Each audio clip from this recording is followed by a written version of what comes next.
બધા મને પૂછતા હોય કે મને શું થયું છે, મારી સ્ટોરી.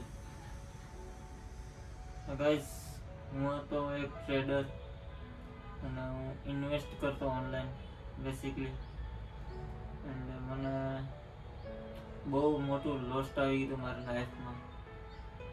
ઓલમોસ્ટ 2 લાખનું આ એજમાં 20 વર્ષનો હતો હું.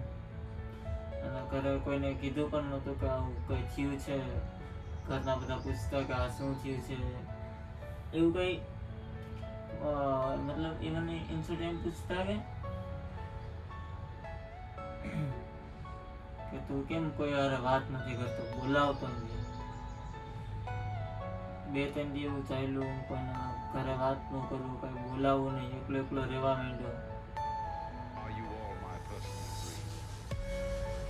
બહુ હિંમત જોઈએ છે આ બોલવા માટે, મને બોલાતું નથી આ બધું.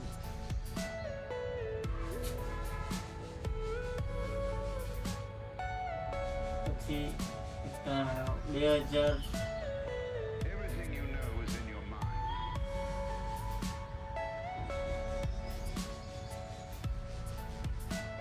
2024 9 એપ્રિલ, એક એવો દિવસ કે મને નહોતું ખબર કે આ મારા માટે બહુ મોટો દિવસ બની જવાનો છે અને મારો હાલવાનું સપનું રહી જવાનું છે, એવું થઈ ગયું. એ દિવસે હું જાતો હતો મારી રીતે અને મને બહુ સ્ટ્રેસ થઈ ગયો હતો, બહુ સ્ટ્રેસફુલ હતો. એટલા દીથી ખુદને હાવ કંઈ કરી નહોતો તો વાત કોઈ સાથે હરખી રીતના. અને સ્ટ્રેસફુલ હતો, ખાવાનું કાંઈ નહીં એટલું બધું, સુવાનું એટલું બધું નહોતું કાંઈ. હું નીકળ્યો અને હું તમારી રીતે 60-70ની સ્પીડમાં જતો હતો.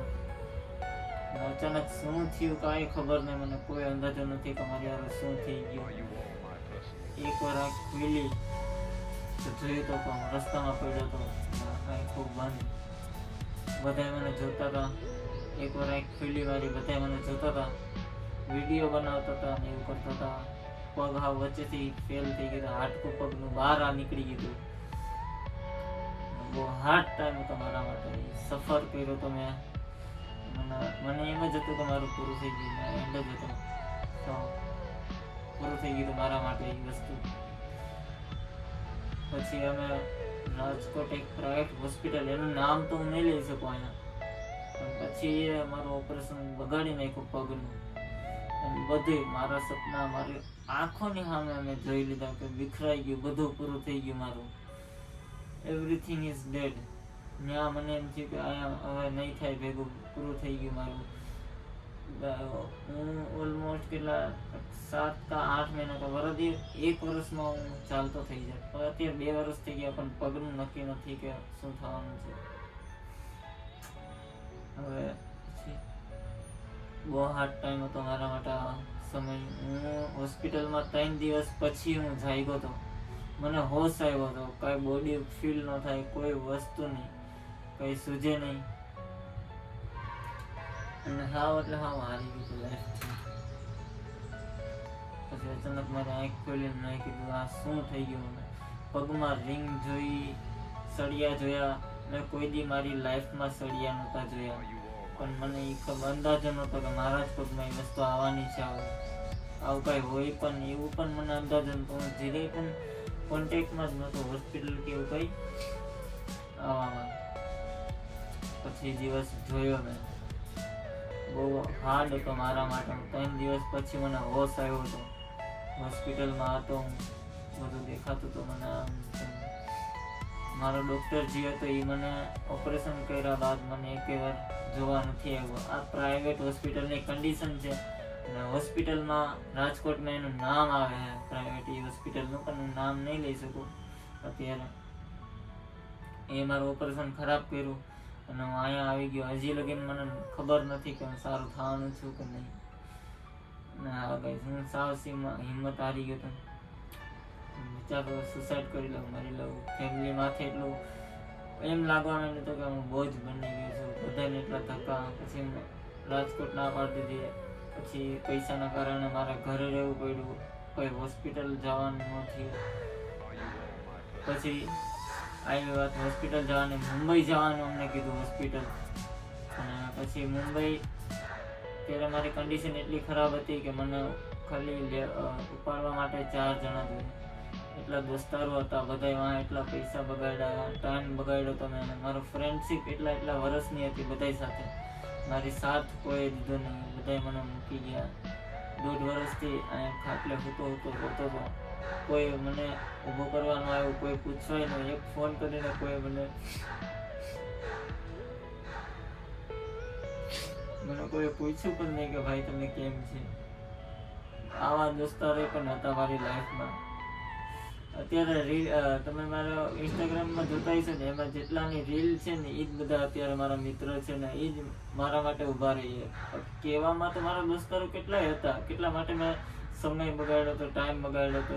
એ કોઈ ઊભો જ ન રહ્યું. મને જેની પર વિશ્વાસ હતો કે આ માણસ આવશે, મને કાંઈ થશે તો, પણ એ એકેય માણસ કોઈ આવ્યા નહીં મારી માટે. કોઈ દી કોઈ ન આવ્યું. અત્યારે હાલમાં જ હું કહું છું કે અત્યારે હાલમાં તમારા બધાને સપોર્ટથી એ બધાને મને ફોન આવે છે, પણ હું હવે નથી મળતું એ લોકોને.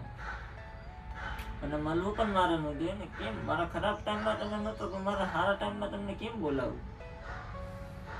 અને ગાઈસ, તમે બધાય સપોર્ટ કરજો એટલે મને થોડીક હિંમત મળે આવી રીતે બોલવાની, અને આમાંથી હું બહાર નીકળું. લાઈફમાં એક વસ્તુ શીખી, કોઈ હાર નહીં માનવાની. મુંબઈ હોસ્પિટલે જાઉં તો કોઈ દોસ્તારો કે કોઈ કામ એટલે સગું વાલું કે અમારું કોઈ ઊભું ન રહ્યું મારા માટે ઊભા હતા. મારા મમ્મી પપ્પા અને ભાઈ એટલા જ ઊભા હતા મારા માટે. બાકી કોઈ આવ્યું નહીં. કોઈ હેલ્પ કરવાનું આવ્યું આજુબાજુવાળા કે કોઈ પણ હતું, ફ્રેન્ડ સર્કલ હતા, કોઈ ઊભું ન રહ્યું. આ હિંમત હારી ગઈ તો કે કોઈએ સાથ ન દીધો મારો આવી હાલતમાં.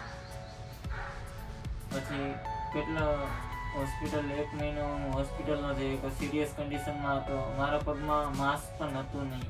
ચામડી પણ મારા બીજા પગમાંથી લઈને નાખી છે. ક્યારેક હું તમને બતાવી દઈશ એ વસ્તુ પણ. પછી હાવ એવી કન્ડિશન તો પગ આખો ખુલ્લો હતો, લોહી ડેલી સાફ કરવાનો, લોહી નીકળતો એટલું બધું. એવી કન્ડિશનમાં હતો. પૈસાના કારણે હોસ્પિટલ ન જઈ શકતા. એવું બધું થતું લાઈફમાં. કોઈ હેલ્પ કરવા આવ્યું નહીં ખરાબ ટાઈમમાં. આપણે બહુ અઘરું પડી ગયું. પપ્પા મમ્મી બધા એટલા હેરાન થયા. બહુ દુઃખ થઈ ગયું હતું એ ટાઈમે મને કે હું આમાંથી બહાર કેમ નીકળીશ. અને મને પહેલાંથી ફિટનેસનું બહુ હતું કે ફિટનેસમાં આગળ વધવું છે, ફિટનેસ કરવી છે સારી.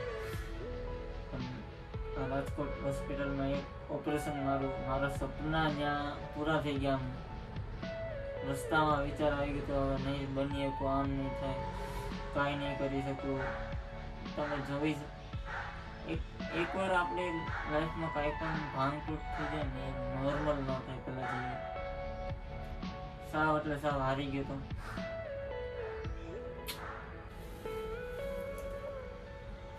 લાઈફમાં હાવ તૂટી ગયો તો.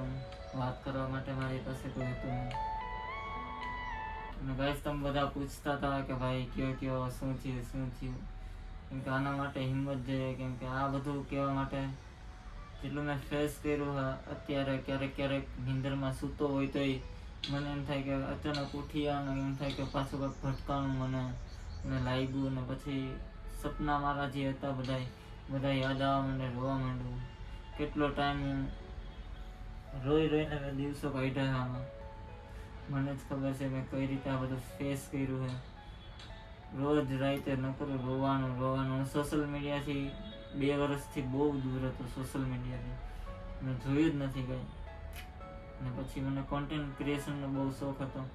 મેં તમારી સામે જ છે બ્લોગ ને એવું બધું ચાલુ કર્યું છે. હિંમત હારતો નથી, અને હિંમત કોઈ દી હારવાની પણ નહીં ગાઈસ. હું તમને પણ કહું છું, લાઈફમાં ગમે એવી એજ હોય તમારી, કોઈ દી હિંમત નહીં હારવાની. અત્યારે ઉપરવાળાની દયાથી તમારા બધાનો સપોર્ટ આપણને બહુ મળે છે. આવી રીતના સપોર્ટ કર્યા કરજો એટલે તમારો ભાઈ જલ્દીથી જલ્દી આમાંથી બહાર આવે. અને આપણે માતાજીની દયાથી જે વિચાર્યું છે એનાથી હવે સારું જ કરવાના છીએ આપણે લાઈફમાં. નવા સપોર્ટ કરજો બધાય. બહુ હિંમત જોતી હતી. આજ ફાઇનલી તમારા બધાનો સપોર્ટ છે એટલે આ વસ્તુ હું બોલી શકું છું. અને સારું લાગે તમે કમેન્ટમાં બધામાં રિપ્લાયસ ને એવું કરતા હોય. મને પણ એમ લાગે કે મારી સાથે કોઈ વાત કરવાનું છે. થેન્ક યુ સો મચ યાર. આવો નવો સપોર્ટ કરજો બધાય. ચાલો.